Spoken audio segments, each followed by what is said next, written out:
जैसा नहीं और कोई, तू धन्य है, सर्वश्रेष्ठ है, तेरे जैसा नहीं और कोई। हालेलुया हालेलुया हालेलुया हालेलुया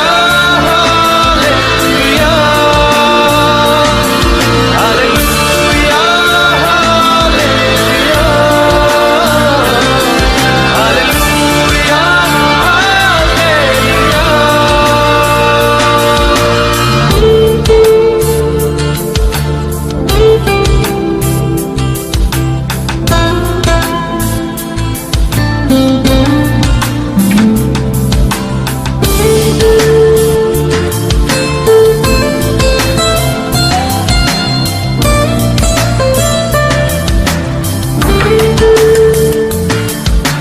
तुझे मैं कभी भूलूंगा नहीं, तुझे मैं कभी भूलूंगा नहीं, तेरे साथ साथ मैं चलूंगा,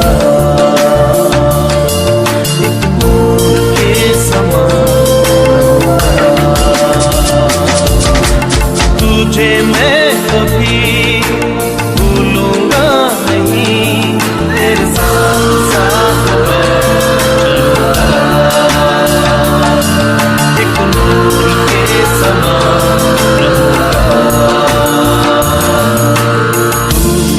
धन्य है, सर्वश्रेष्ठ है, तेरे जैसा नहीं और कोई, तू धन्य है, सर्वश्रेष्ठ है, तेरे जैसा नहीं और कोई। Hallelujah hallelujah hallelujah hallelujah hallelujah hallelujah hallelujah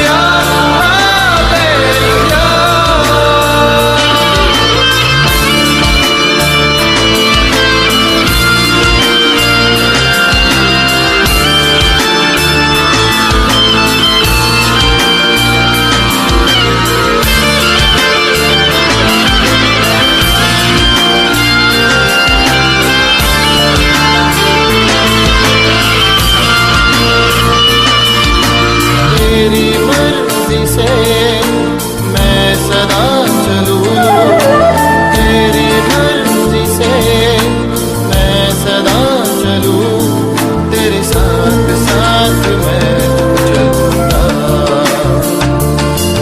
एक नूर के समान रहूंगा।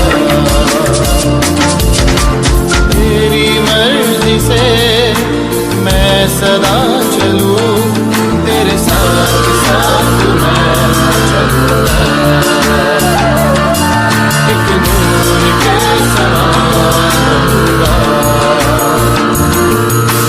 तू धन्य है, सर्वश्रेष्ठ है, तेरे जैसा नहीं और कोई, तू धन्य है, सर्वश्रेष्ठ है, तेरे जैसा नहीं और कोई। हालेलुया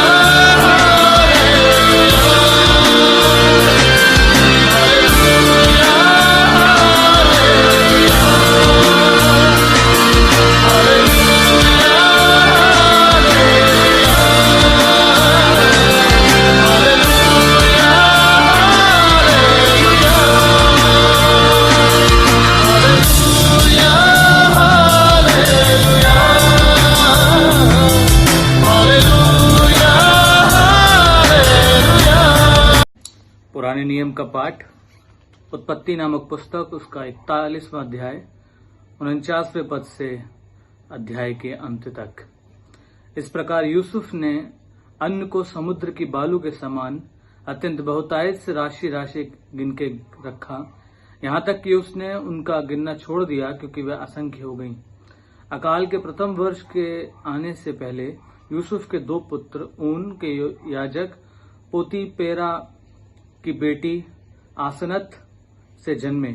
यूसुफ ने अपने जेठे का नाम यह कह के मनशे रखा कि परमेश्वर ने मुझसे मेरा कलेश और मेरे पिता का सारा घराना भुला दिया है।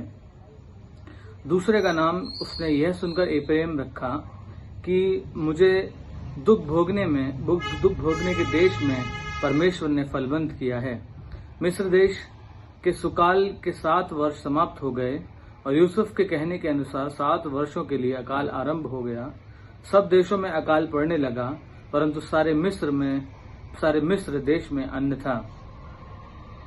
जब मिस्र का सारा देश भूखों मरने लगा, तब प्रजा फिरौन से चिल्ला कर रोटी मांगने लगी और वह सब मिस्रियों से यह कहा करता था, यूसुफ के पास जाओ और जो कुछ वह तुमसे कहे वही करो। बर्फ फैल गया और मिस्र में अकाल का रूप भयंकर हो गया। तब यूसुफ सब भंडारों को खोल के मिस्रियों के हाथ अन्न बेचने लगा। इसलिए सारी पृथ्वी के लोग मिस्र में अन्न मोल लेने के लिए यूसुफ के पास आने लगे, क्योंकि सारी पृथ्वी पर भयंकर अकाल था। ये परमेश्वर का जीवित वचन है। परमेश्वर का धन्यवाद हो। प्रभु यीशु के जलाली नाम में आप सबको जय मसीह की। बाइबल का पाठ लिया गया है भजन संहिता 145 उसकी 8 आयत से लेके 19 आयत तक। यहोवा अनुग्रहकारी और दयालु, विलम्ब से क्रोध करने वाला और अति करुणामय है। यहोवा सबों के लिए भला है और उसकी दया उसकी सारी सृष्टि पर है। हे यहोवा, तेरी सारी सृष्टि तेरा धन्यवाद करेगी और तेरे भक्त लोग तुझे धन्य कहा करेंगे। वे तेरे राज की महिमा की चर्चा करेंगे और तेरे पराक्रम के विषय में बातें करेंगे, कि वे आदमियों पर तेरे पराक्रम के काम और तेरे राज के प्रताप की महिमा प्रकट करें। तेरा राज युग युग का और तेरी प्रभुता सब पीढ़ियों तक बनी रहेगी। यहोवा सब गिरते हुओं को संभालता है और सब झुके हुओं को सीधा खड़ा करता है। सबों की आंखें तेरी ओर लगी रहती हैं और तू उनको आहार समय पे देता है। तू अपनी मुट्ठी खोलकर सब प्राणियों को आहार से तृप्त करता है। यहोवा अपनी सब गति में धर्मी और अपने सब कामों में करुणामय है। जितने यहोवा को पुकारते हैं, अर्थात जितने उसको सच्चाई से पुकारते हैं, उन सबों के वो निकट रहता है। वे अपने डरवैयों की इच्छा पूरी करता है और उनकी दुहाई सुनकर उनका उद्धार करता है। ये प्रभु यीशु का कलाम है। इसके पढ़े जाने और सुने जाने पर आशीष हो। आमीन। यीशु मसीह के पवित्र और जीवित सामर्थी नाम में जय मसीह की। आज का वचन दिया गया है नए नियम से प्रेरितों के काम, उसका 14 अध्याय उसके 8 पद से लेकर 18 पद तक, जहाँ वचन में इस प्रकार से यूँ लिखा। लुस्त्रा में एक मनुष्य बैठा था जो पांवों का निर्बल था। वह जन्म से ही लंगड़ा था और कभी न चला था। वह पौलुस की बातें करते सुन रहा था। पौलुस ने उसकी ओर टकटकी लगाकर देखा कि उसे चंगा हो जाने का विश्वास है, और ऊँचे शब्द से कहा, अपने पांवों के बल सीधा खड़ा हो। तब वह उछलकर चलने फिरने लगा। लोगों ने पौलुस का यह काम देखकर लुकाउनिया की भाषा में ऊँचे शब्द से कहा, देवता मनुष्य के रूप में होकर हमारे पास उतर आए हैं।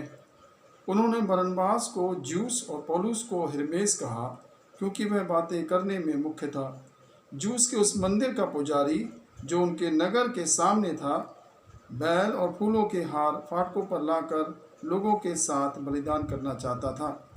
परंतु बरनबास और पौलुस प्रेरितों ने जब यह सुना तो अपने कपड़े फाड़े और भीड़ में लपके और पुकार कर कहने लगे, हे लोगों, तुम क्या करते हो? हम भी जो तुम्हारे समान दुख सुख भोगी मनुष्य हैं और तुम्हें सुसमाचार सुनाते हैं कि तुम इन व्यर्थ वस्तुओं से अलग होकर जीवते परमेश्वर की ओर फिरो, जिसने स्वर्ग और पृथ्वी और समुद्र और जो कुछ उनमें है बनाया। उसने बीते समय में सब जातियों को अपने अपने मार्गों में चलने दिया, तो भी उसने अपने आप को बेगवाह न छोड़ा, परंतु वह भलाई करता रहा और आकाश से वर्षा और फलवंत ऋतु देकर तुम्हारे मन को भोजन और आनंद से भरता रहा। यह कहकर भी उन्होंने लोगों को बड़ी कठिनाई से रोका कि उनके लिए बलिदान न करें। यह परमेश्वर का वचन है। प्रभु की महिमा हो। आमीन। सब लोगों को जय मसीह की। पवित्र धर्मशास्त्र से पाठ लिया गया है संत मत्ती रचित सुसमाचार, उसका 14वां अध्याय 13 पद से लेकर 21 पद तक। यहाँ पर इस प्रकार से लिखा है, जब यीशु ने ये सुना तो वह नाव पर चढ़कर वहां से किसी सुनसान जगह को एकांत में चला गया। लोग ये सुनकर नगर नगर से पैदल ही उसके पीछे हो लिए। उसने निकलकर एक बड़ी भीड़ देखी और उन पर तरस खाया और उनके बीमारों को चंगा किया। जब सांझ हुई तो उसके चेलों ने उसके पास आकर कहा, ये सुनसान जगह है और देर हो रही है, लोगों को विदा किया जाए कि वे बस्तियों में जाकर अपने लिए भोजन मोल लें। पर यीशु ने उनसे कहा, उनका जाना आवश्यक नहीं, तुम ही इन्हें खाने को दो। उन्होंने उससे कहा, यहाँ हमारे पास 5 रोटी और 2 मछलियों को छोड़ और कुछ नहीं है। उसने कहा, उनको यहाँ मेरे पास ले आओ। तब उसने लोगों को घास पर बैठाने को कहा और उन 5 रोटियों और 2 मछलियों को लिया और स्वर्ग की ओर देखकर धन्यवाद किया और रोटियां तोड़ तोड़कर चेलों को दीं और चेलों ने लोगों को। जब सब खाकर तृप्त हो गए तो चेलों ने बचे हुए टुकड़ों से भरी हुई 12 टोकरियां उठाईं और खाने वाले स्त्रियों और बालकों को छोड़कर 5000 पुरुषों के लगभग थे। ये प्रभु यीशु मसीह का सुसमाचार है। हे प्रभु यीशु, आपकी आशीष होवे। आमीन।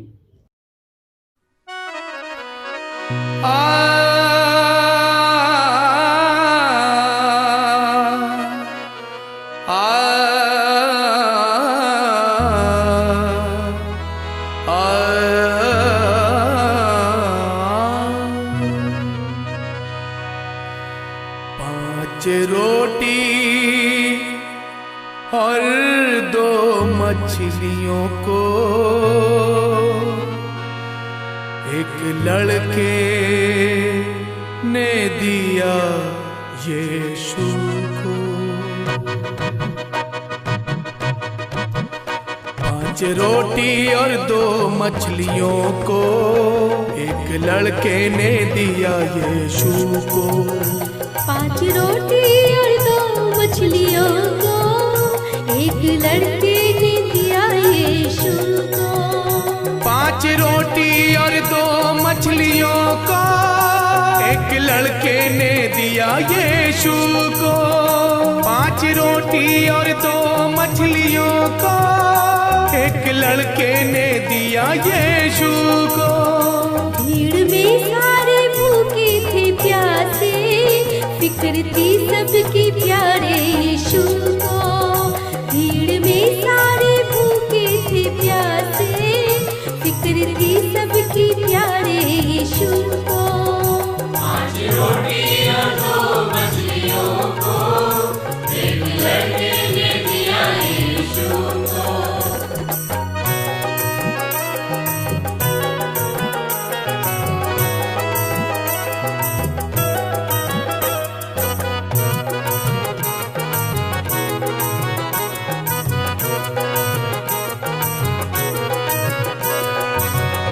भीड़ बढ़ने लगी थी वहाँ पर, प्यारे यीशु का संदेश सुनने। भीड़ बढ़ने लगी थी वहाँ पर, प्यारे यीशु का संदेश सुनने। सबको मिलना था प्यारे मसीह से, सबको मिलना था प्यारे मसीह से, वो शिफा चाहते थे उसी से, वो शिफा चाहते थे उसी से। जो भरोसा करेगा वचन पर, बरकतें भी मिलेगी उसी को। 5 रोटी और 2 मछलियों को एक लड़के ने दिया यीशु को। भीड़ में सारे भूखे थे प्यासे, फिक्र थी सबकी प्यारे यीशु को। 5 रोटी और 2 मछलियों को एक लड़के ने दिया यीशु को।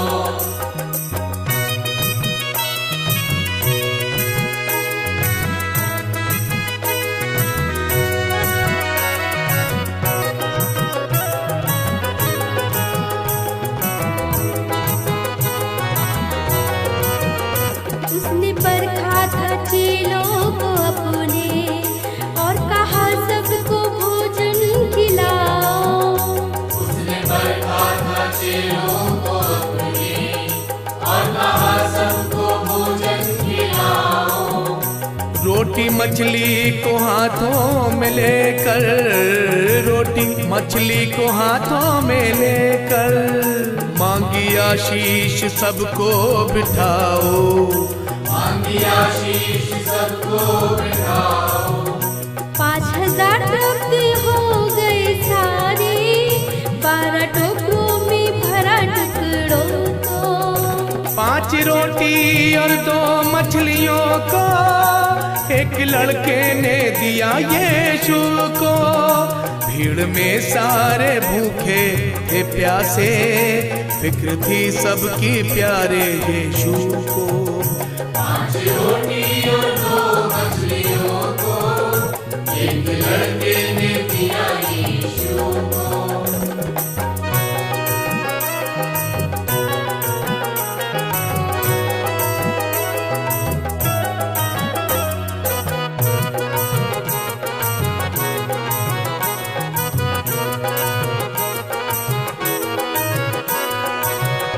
देखो खुश हो गई भीड़ सारी, देख कर अपने प्यारे यीशु को। देखो खुश हो गई भीड़ सारी, देख कर अपने प्यारे यीशु को। दौड़े लंगड़े थे अंधों ने देखा, दौड़े लंगड़े थे अंधों ने देखा, शिफा पाई जो समझा वचन को, शिफा पाई जो समझा वचन को। फिर मनाया था आनंद सबने, जिसने जाना था प्यारे यीशु को। 5 रोटी और 2 मछलियों को एक लड़के ने दिया यीशु को। भीड़ में सारे भूखे थे प्यासे, फिक्र थी सबकी प्यारे यीशु को। भीड़ में सारे भूखे थे प्यासे, फिक्र थी सबकी प्यारे यीशु को। 5 रोटी और 2 मछलियों को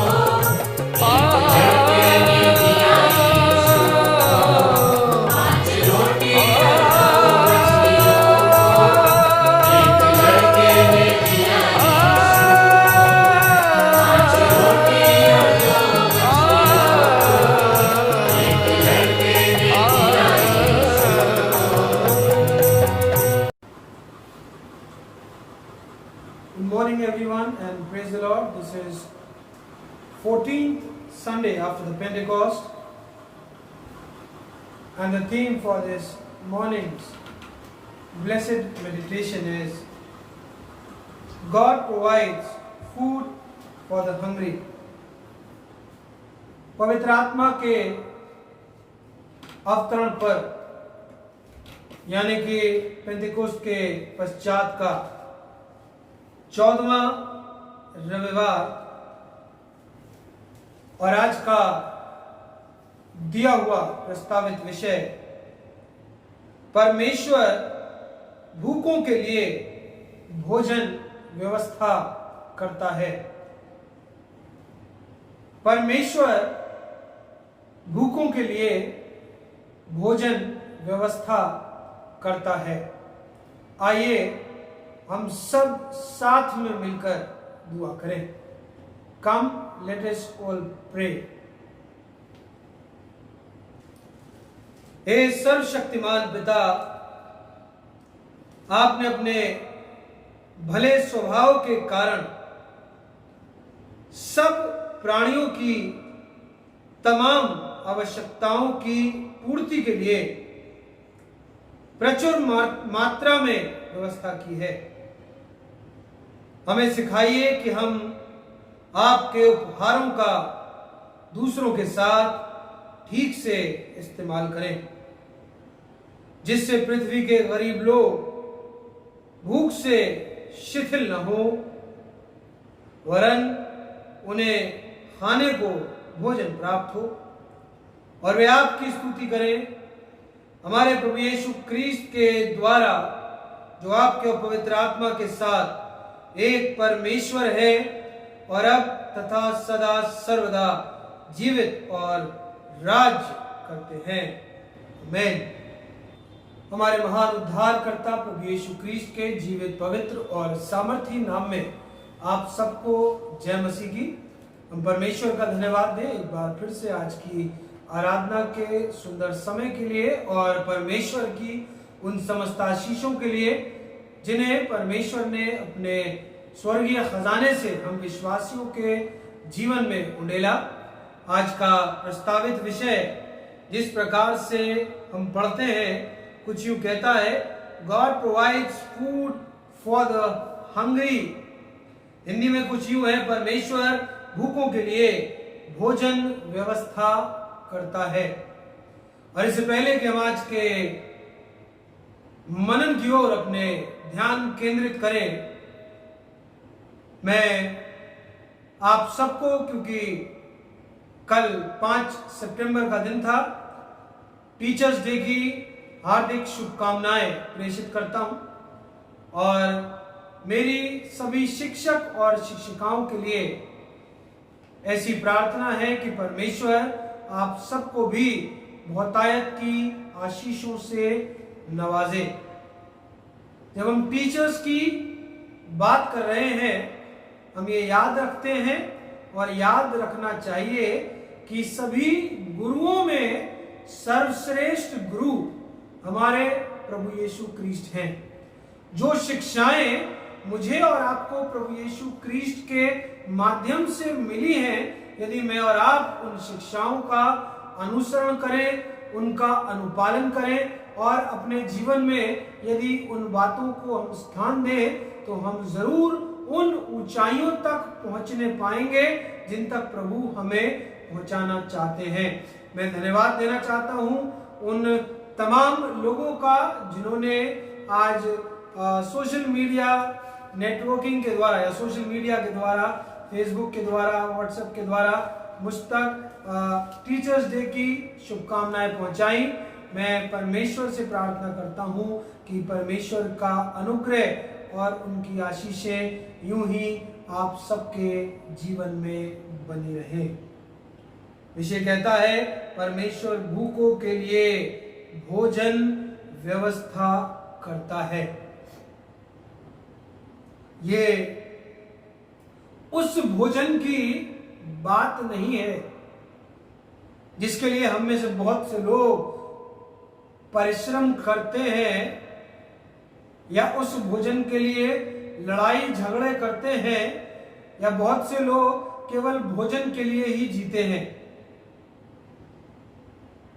ये उस भोजन की नहीं, परंतु परमेश्वर के द्वारा दिए जाने वाले आत्मिक भोजन की बात है।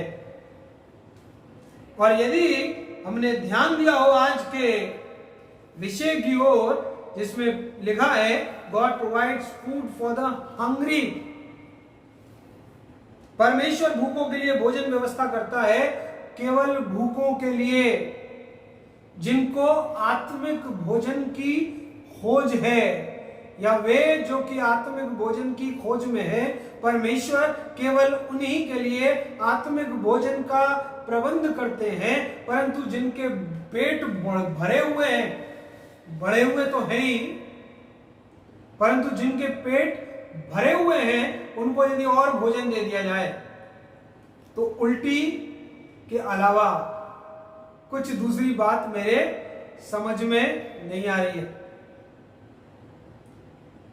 और यदि आपको आज परमेश्वर की भूख है और आप इस भूख के साथ परमेश्वर के वचन को सुन रहे हैं और उसे ग्रहण करना चाहते हैं, तो जरूर परमेश्वर का ठहराया हुआ आज का वचन आपके जीवन में कार्य करने पाएगा। पता नहीं, अभी काफी दिनों से हम लोग इस ऑनलाइन मेडिटेशन के द्वारा हर रविवार को जुड़ते हैं। कुछ लोग संडे को देखते हैं मेडिटेशन, कुछ लोग वीकडेज में देखते हैं, लेकिन मैं विश्वास करता हूं कि आप निरंतर इस मेडिटेशन को देख रहे होंगे। बहुत से लोग जो देखते हैं वो देखने के बाद सुनते भी हैं, और सुनने के बाद जो खास बातें बताई जाती हैं उसको अपने जीवन में स्थान देते हैं। बहुत सौ के लिए कई सरमन्स में से प्रचार किया जाने वाला ये एक और सरमन है। कुछ लोगों के लिए ये सरमन बड़ा खास है, कुछ लोगों के लिए बहुत बड़ी बात नहीं है। Because for some people, God's word is not important. What is important is for them is the word of God, which is delivered by a particular kind of person.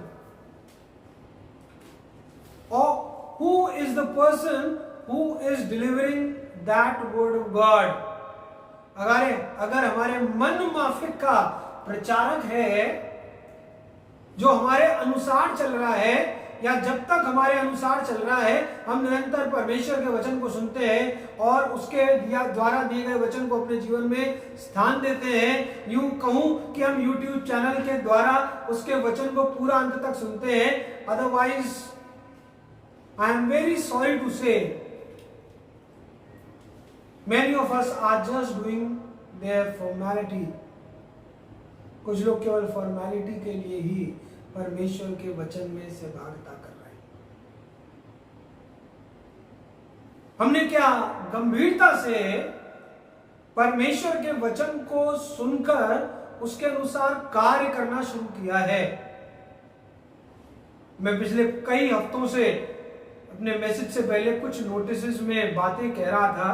मुझे लगता है ज्यादा इंपॉर्टेंट हमें वो बातें नहीं लग रही हैं। अगर वो बातें इंपॉर्टेंट नहीं लग रही हैं तो पता नहीं परमेश्वर का वचन कितना इंपॉर्टेंट लगता होगा। लेकिन मैं फिर याद दिला दूं, let me remind you of your monthly subscription and your monthly promise. Let me remind you of your self denial envelope, वो लिफाफा जो कि हर एक साल आप देते थे। पता नहीं इस साल देने में कौन सी बड़ी परेशानी आ रही है। बहुत से लोगों को बार बार कहने के बाद भी अपने महीने का दान देने में परेशानी आ रही है। अनलॉक 4 की गाइडलाइंस के अनुसार आने वाले कुछ ही दिनों में गिरजे के दरवाजे या गिरजे की इमारत के दरवाजे कलीसिया के लिए खुलने वाले हैं, आपके लिए और मेरे लिए खुलने वाले हैं। और मैंने पिछले रविवार को भी कहा था, जैसे गए थे छोड़कर उस ही प्रकार से लौट कर ना आए। मुझे दिखाई दे या ना दे, परंतु परमेश्वर को आपके सोच, आपके विचार, आपके हृदय में फर्क जरूर मालूम पड़ना चाहिए। केवल लड़ाई झगड़े करने के लिए गिरजे ना आए, केवल अपनी धार्मिकता साबित करने के लिए गिरजे ना आए, लेकिन जब भी गिरजे आए धन्यवादी के भाव के साथ आए, धन्यवादी के हृदय के साथ आए, अपनी हृदय रूपी भूमि को तैयार करके आए। नहीं तो इतना समय जो मैंने और आपने अपनी संगतियों के बगैर गुजारा है, बिताया है, उससे ज्यादा कहीं अधिक लाभ हमें मिलता हुआ नहीं दिखाई देगा। प्रार्थना करें। और आप सब जानते हैं जो अनलॉक 4 की गाइडलाइंस हैं उसमें धार्मिक सभाओं के आयोजन में केवल 100 लोगों की अनुमति दी गई है, and that too not less than 10 years and not more than 60 years। और इसके विषय में मैं एक वीडियो बहुत जल्द आप सबके पास व्हाट्सएप के माध्यम से पहुंचाने वाला हूं कि जब गिरजा खुलेगा, जिस भी तारीख से खुलेगा, तो हमें क्या क्या सावधानी बरतनी है और किस प्रकार से हमें गिरजे आना है। परमेश्वर का वचन कहता है, एक बार फिर से विषय की ओर जा रहा हूं मैं, परमेश्वर भूखों के लिए भोजन व्यवस्था करता है।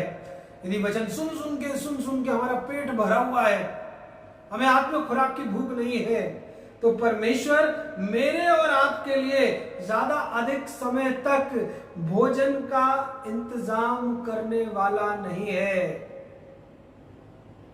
I am not talking about physical food, I am talking about spiritual food. Do we even need it?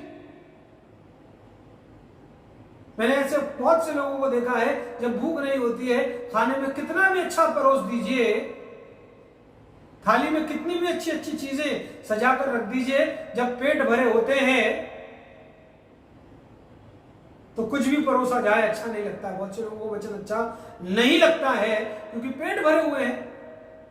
लेकिन यदि आज हमारे पास परमेश्वर की वास्तविक आत्मिक भूख है, तो परमेश्वर हमारे जीवन में कार्य करने वाले हैं। मत्ती की इंजील उसके 14वें अध्याय उसके 13वें पद से आगे की ओर पढ़े, जहां पे लिखा है, जब यीशु ने यह सुना तो वह नाव पर चढ़कर वहां से किसी सुनसान जगह को एकांत में चला गया। लोग ये सुनकर नगर नगर से पैदल उसके पीछे हो लिए। जब यीशु ने ये सुना तो क्या सुना यीशु ने? 12वां पद कहता है, तब यूहन्ना के चेले आए, उसके शव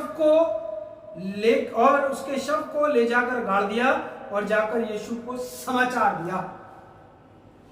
तो तब यीशु ने क्या सुना? उसने यूहन्ना बपतिस्मा दाता की मृत्यु और उसके गाड़े जाने के विषय में सुना। एक तो ये बात 12वीं आयत में,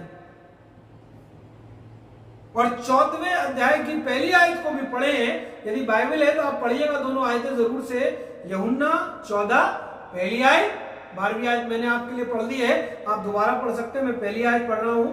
लिखा है, उस समय चौथाई देश के राजा हेरोदेस ने यीशु की चर्चा सुनी और अपने सेवकों से कहा, यह यूहन्ना बपतिस्मा देने वाला है, वह मरोगों में से जी उठा है, इसलिए उससे सामर्थ के कार्य प्रकट होते हैं। चौथाई देश के राजा हेरोदेस ने यीशु की चर्चा सुनी तो वो यीशु को यूहन्ना बपतिस्मा दाता समझने लगा और ये समझने लगा कि वो मरकर जी उठा है। और 12वीं आयत में पढ़ा हमने, जब यूहन्ना के चेले आए और उन्होंने यूहन्ना बपतिस्मा दाता की मरने की सूचना दी, तब लिखा है, जब यीशु ने ये सुना तो वह नाव पर चढ़कर वहां से निकल गया। आज का अध्याय और इस अध्याय में दिया गया ये मौजा, ये चमत्कार, ये मिराकल मेरे और आपके लिए बड़ा ही खास है। पादी साहब, खास तो आप हर एक बात को कहते हैं क्योंकि हर एक बात खास होती है। मैं इसलिए उस बात को खास कहता हूं। आज के इस अध्याय को मैं और आप पढ़ेंगे, इस मिराकल को, इस आश्चर्य कर्म को, इस मौजे को भी मैं खास कह रहा हूं क्योंकि केवल 2 ऐसे मौजे हैं जिनका उल्लेख चारों सुसमाचार की पुस्तकों में किया गया है। कौन कौन से 2 मौजे चारों सुसमाचार की पुस्तकों में जिक्र पाते हैं? पहला मौजा प्रभु यीशु क्रिस्ट के पुनरुत्थान का, the miracle of resurrection, and second is the feeding of the 5,000। पुनरुत्थान का चमत्कार, और दूसरा 5 रोटी और 2 मछली से 5,000 पुरुषों को खिलाने का चमत्कार।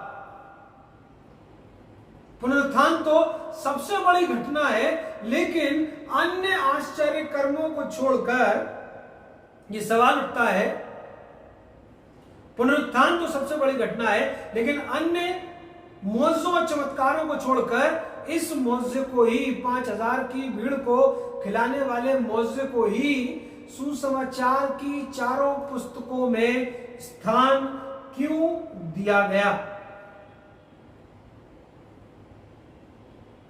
और इसकी महत्ता के विषय में मैं 3 खास बातें जल्दी से आपके समक्ष रखना चाहता हूं।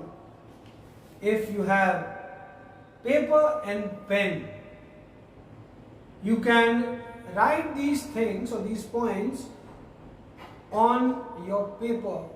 अगर पेन और कागज आपके पास है तो जो खास बातें मैं आपके सामने रखने जा रहा हूं, 3 पॉइंट्स में रखने जा रहा हूं, उसको आप पेपर पर लिखकर उसको फर्दर स्टडी कर सकते हैं। और पहली चीज जो इसके संबंध में, इसकी महत्ता के विषय में मैं आपके सामने रखना चाहता हूं, वो ये है, नेवर जज your problem in the light of your resources. Never जज your problem in the light of your resources. कभी भी अपनी समस्या को आपके पास पाई जाने वाली चीजों से जोड़कर ना देखें।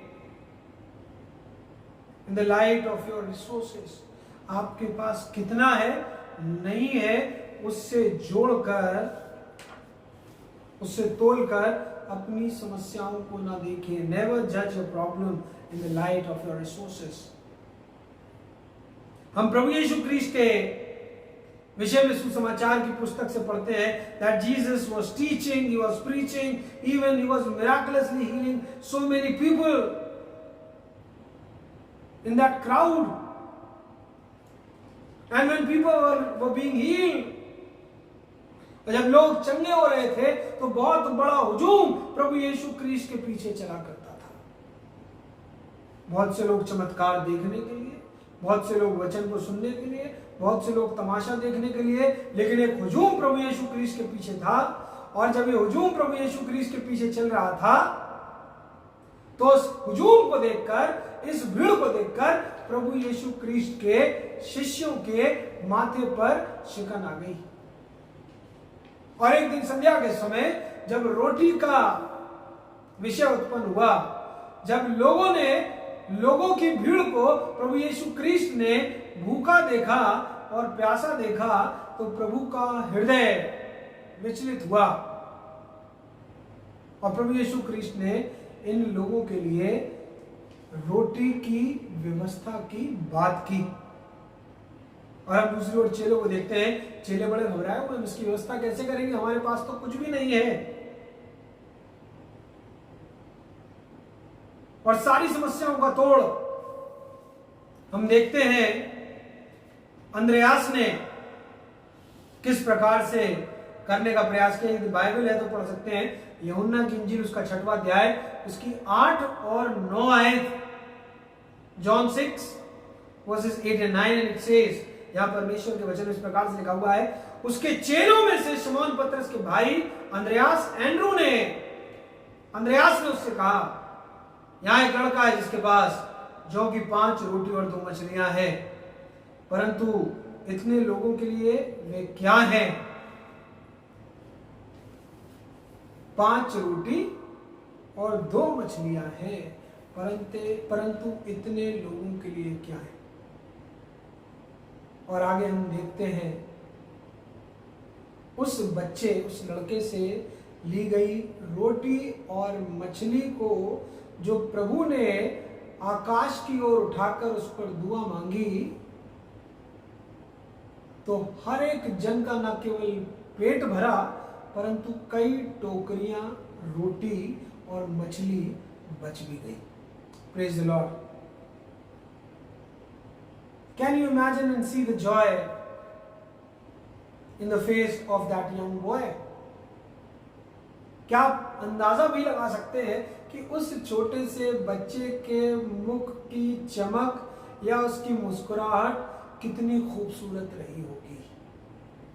प्रभु मुझे और आपको याद दिलाना चाहता है एक बार फिर से, मैं और आप जिस पॉइंट पर मनन कर रहे हैं, चर्चा कर रहे हैं, वो ये नेवर जज a problem in the light of your resources. आपके पास क्या है, क्या नहीं है, और उससे जुड़ी हुई आपकी क्या समस्या है, ज्यादा उस पर फर्क नहीं पड़ता है, उससे फर्क नहीं पड़ता है आपके पास क्या है या नहीं है। उससे बेहतर ये है कि आप अपने प्रभु की ओर देखें और ये जान लें कि आपके प्रभु के पास आपको देने के लिए सब कुछ है। आप अपने प्रभु पर ईमान रखें। जब कुछ नहीं था तो उस कुछ नहीं से, उस शून्य से प्रभु ने सब कुछ उत्पन्न कर दिया। आज मेरे और आपके जीवन की सीमाएं, मेरी और आपकी लिमिटेशंस हो सकती हैं, परंतु मेरे और आपके प्रभु की कोई लिमिटेशन नहीं है। He can do anything for you and for me. Just have that faith. आप प्रभु पर विश्वास रखें। सेकेंड थिंग, दूसरा विषय, दूसरा पॉइंट जो मैं आपके समक्ष रखना चाहता हूं, इस अध्याय के इस हिस्से से लिया हुआ, जो कि यूं कहता है, put yourself in position for God to do something big. अगर आप चाहते हैं कि प्रभु आपके जीवन में कुछ बड़ा करे, तो अपने आप को पहले उस स्थान पर रखें जहां परमेश्वर आपके लिए कार्य कर सकते हैं। Put yourself in position for God to do something big. पहले अपने आप को उस स्थान पर रखें या रखने का प्रयास करें जहां आपके जीवन में परमेश्वर कुछ बड़ा कर सकते हैं। या आप अपने जीवन में कुछ बड़ा करना चाहते हैं तो आप अपने आप को परमेश्वर के निकट रखें या उपयुक्त स्थान पर रखें जहां परमेश्वर आपके जीवन के लिए कोई कार्य कर सके। Have you considered that why did even Jesus use this boy? क्या आप कभी सोचते हैं या आपने कभी सोचा होगा, इतनी बड़ी भीड़ के विषय में हम बात कर रहे हैं, एक हुजूम, एक मेला प्रभु यीशु क्रिस्ट के पीछे चल रहा था, लेकिन इस भीड़ में से, इस हुजूम में से प्रभु यीशु क्रिस्ट ने केवल इस बालक को ही इस मिराकल के लिए, इस मौजे के लिए, इस आश्चर्य कर्म के लिए ही चुना।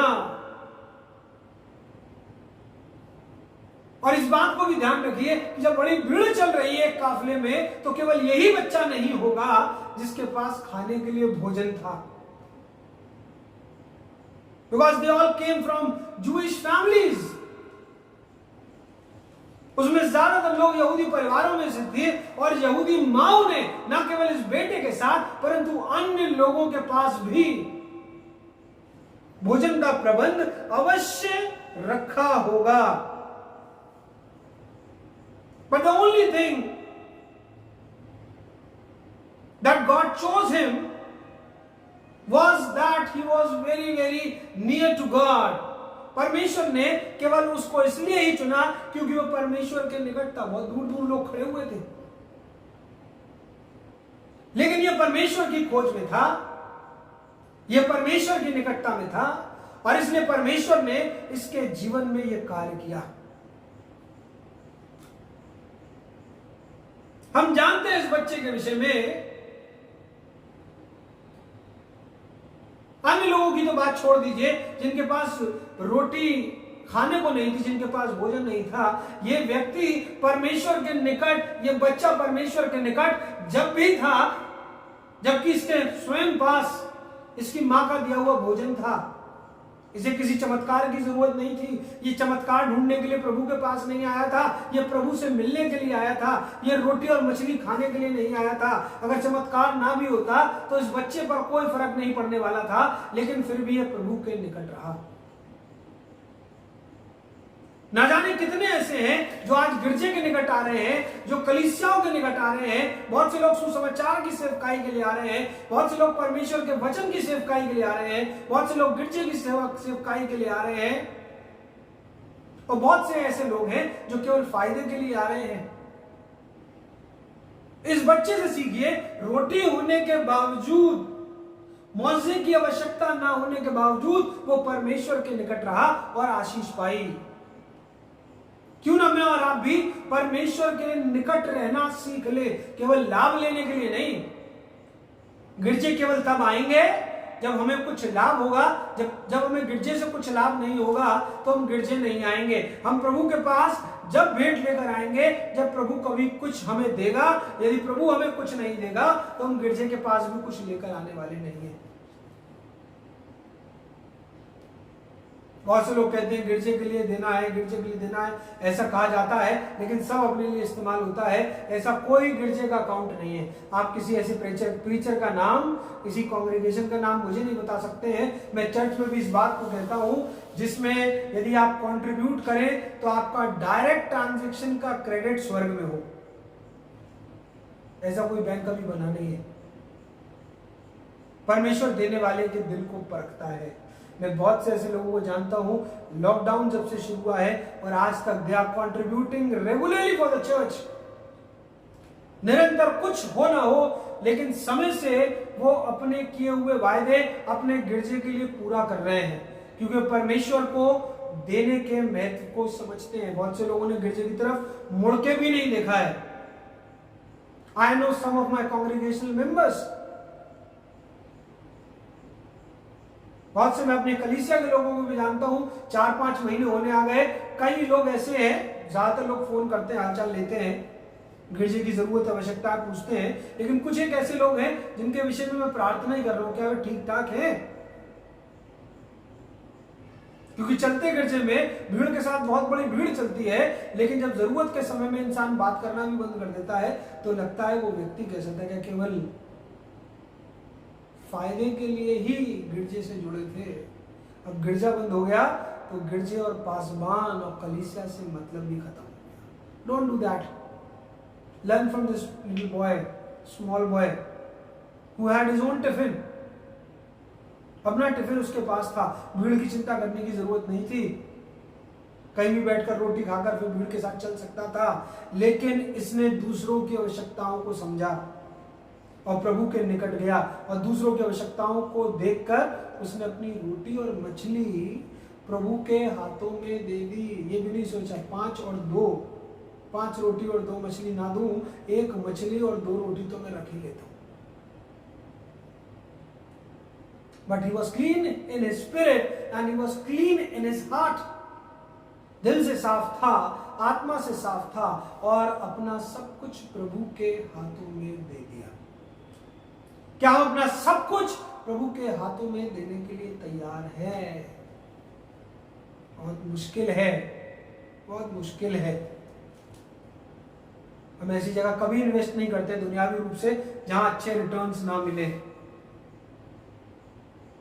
हम प्रभु के यहां भी जब तक नहीं हाथ बढ़ाना चाहते हैं, जब तक उसकी एवज में कम से कम हमें ख्याति ही क्यों ना मिले। Forget about such things. छोड़ दीजिए, प्रभु को तोलिए मत। पता नहीं लॉकडाउन के बाद चर्च की क्या सिचुएशन होगी। जैसी सिचुएशन होगी उसके अनुसार से हम अपने सब्सक्रिप्शंस देंगे, नहीं तो हम अपने सब्सक्रिप्शंस नहीं देंगे। Don't wait for that time. उस समय का इंतजार ना करिए। आपका गिरजा आपकी राह देख रहा है। गिरजे को आपकी आवश्यकता है। दिल खोलकर जैसे देते आए हैं वैसे ही देते जाएं। प्रभु आप सबको आशीष देगा।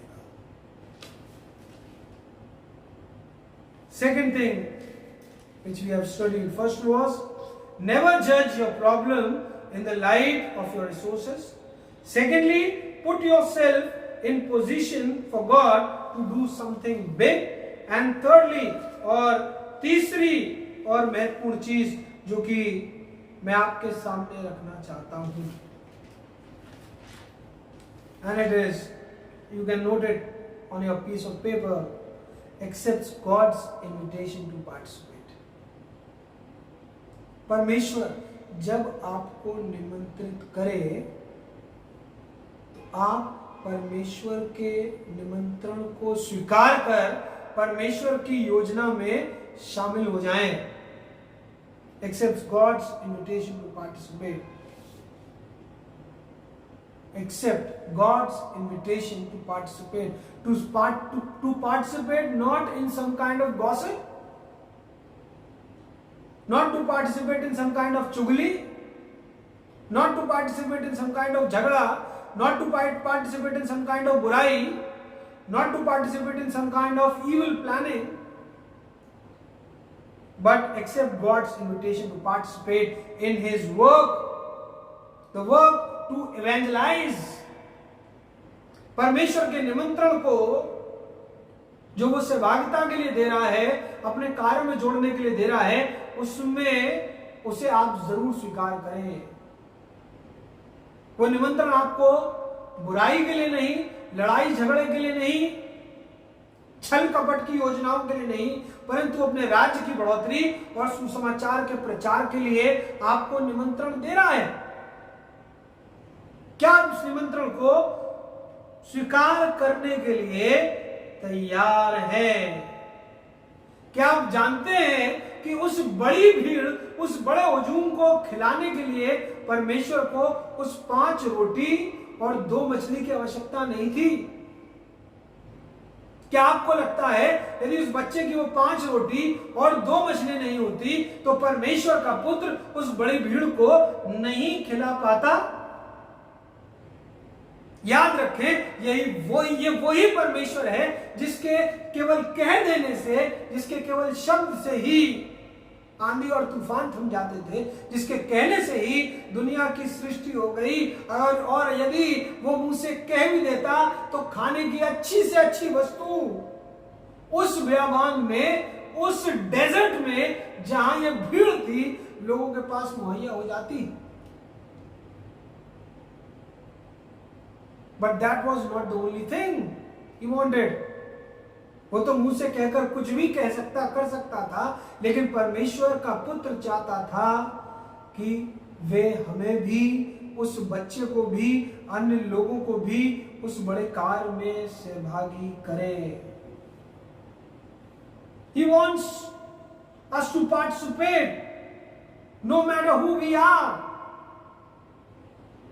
हम अच्छे डॉक्टर हो सकते हैं, हम अच्छे इंजीनियर हो सकते हैं, हम अच्छे प्रचारक हो सकते हैं, हम अच्छे शिक्षक हो सकते हैं, हम अच्छे टेक्नीशियन हो सकते हैं, हम अच्छे मेडिकल वर्कर हो सकते हैं, हम कुछ भी, किसी भी क्रिएटिव फील्ड से हो सकते हैं, हम जो भी हो, लेकिन परमेश्वर मुझे और आपको साथ में जोड़ना चाहता है.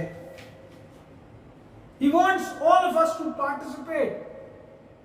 परमेश्वर हम सबकी सहभागिता चाहता है. It is not as if God needs our help. He can do everything on his own.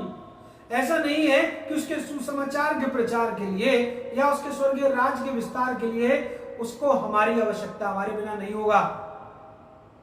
बहुत से लोगों को सुनते हैं, अब हमारे बिना चर्च चला के दिखाइए, अब हमारे बिना कलीसिया चला के दिखाइए, अब हमारे बिना ये कार्य करके दिखाइए, अब हमारे बिना वो कार्य करके दिखाइए.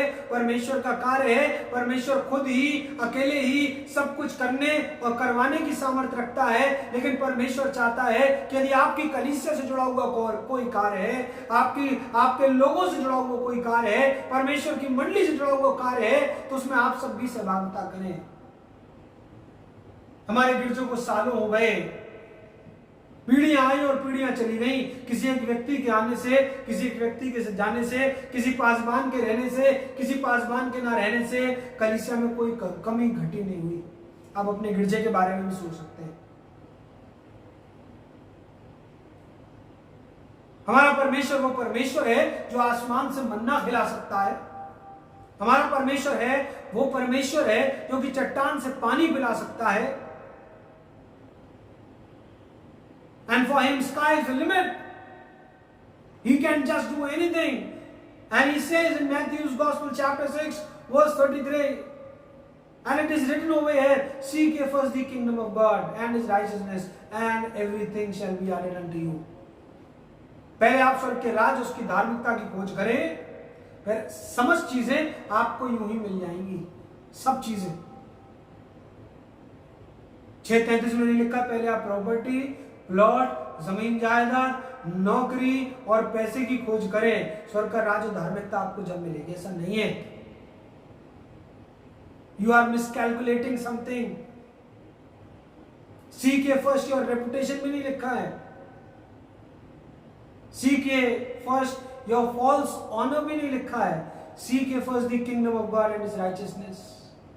स्वर्ग का राज्य और धार्मिकता, इस चीज की खोज करिए। परमेश्वर ने मुझे और आपको कलीसिया में जोड़ा है, बहुत से कार्य रखे हुए हैं, पता नहीं कब से गिरजा बंद है। क्या हमने कभी गिरजे का हाल देखा है? कभी गिरजे के बारे में सोचा है? गिरजे की आवश्यकता के बारे में हम बात कर रहे हैं। I was hearing to one of the greatest preacher of all times, and he very rightly said, बड़े अच्छे प्रचारक को मैं पढ़ रहा था, उसको सुन रहा था किसी सोशल नेटवर्किंग साइट के माध्यम से, और वो कह रहे थे जितना भरोसा, ध्यान से सुनिएगा, जितना भरोसा आज हम फेस मास्क और सैनिटाइजर पर करते हैं इस महामारी से बचने के लिए, इसका 10% भी हम परमेश्वर पे करने लग जाएं तो हमारे जीवन की दशा बहुत बेहतर होने वाली है। And I am sure you are going to agree upon it. दरवाजे को छूने के बाद 10 बार सैनिटाइजर डालते हैं, खाना खाने से पहले 50 बार हाथ धो रहे हैं, मुंह पर मास्क लगाकर घूम रहे हैं, जानते हैं इससे जीवन बचेगा। प्रभु का अनुसरण करने से मेरी और आपकी आत्मा बचने वाली है। जितना भरोसा इस फेस मास्क और सैनिटाइजर पर मैं और आप कर रहे हैं, करना जरूरी है। ये कोई गलत बात नहीं है, मैं ये नहीं कह रहा हूं कि फेस मास्क पहनना और सैनिटाइजर यूज करना गलत बात है, हाथ धोना गलत बात है। महामारी है, पेंडेमिक है, आपको करना ही चाहिए, नहीं करते तो जरूर हाथ धोएं, सैनिटाइजर यूज करें और फेस मास्क लगाएं, सोशल डिस्टेंसिंग मेंटेन करें wherever you go and wherever you live, wherever you work। जो गवर्नमेंट ने नॉर्म्स दिए हैं उसका जरूर पालन करें। लेकिन जैसे हम इन चीजों को अपने स्वास्थ्य के लिए गंभीरता से ले रहे हैं, उसी प्रकार से अपनी आत्मा को बचाने के लिए यदि हम परमेश्वर को गंभीरता से लेना शुरू कर दें, जितना भरोसा एक कपड़े पर कर रहे हैं, जितना भरोसा एक केमिकल पर कर रहे हैं, उसका 10% हम परमेश्वर पर भरोसा करना शुरू कर दें, तो शायद मेरे और आपके जीवन की परिस्थिति बदल जाएगी। केवल आपकी नहीं कह रहा हूं, मेरी भी परिस्थिति बदलने वाली है। परमेश्वर का धन्यवाद दें, जबकि परमेश्वर ने मुझे और आपको मौका दिया कि हम परमेश्वर के वचन से एक बार फिर संगति में जुड़ सके। मैं धन्यवाद देना चाहता हूं, जबकि आप निरंतर एक दूसरे के लिए, अपने पासवान, अपने बिशप साहब के लिए प्रार्थना कर रहे हैं। आप आने वाले दिनों के लिए भी प्रार्थना करें कि परमेश्वर की सामर्थ्य में होकर जल्द से जल्द गिरजे के दरवाजे खुले और हम सब इबादत के लिए गिरजे में नए हृदय के साथ, नई आत्मा के साथ आने वाले हों। आने वाले दिनों में जैसे ही अनलॉक 4 की गाइडलाइंस के अनुसार गिरजे खुलते हैं, मैं उसके संबंध में आपको चर्च की तरफ से दिशा निर्देश जरूर से देने वाला हूं। आप उन दिशा निर्देशों का पालन करते हुए ही गिरजे आने का कष्ट करें। कष्ट नहीं करें तो आपके लिए आत्मिक लाभ की बात है, प्रयास करें, ताकि परमेश्वर आप सबको बहुतायत की आशीषें प्रदान करे। परमेश्वर अपने वचन के पढ़े और सुने जाने पर बहुतायत की आशीष दे। आमीन।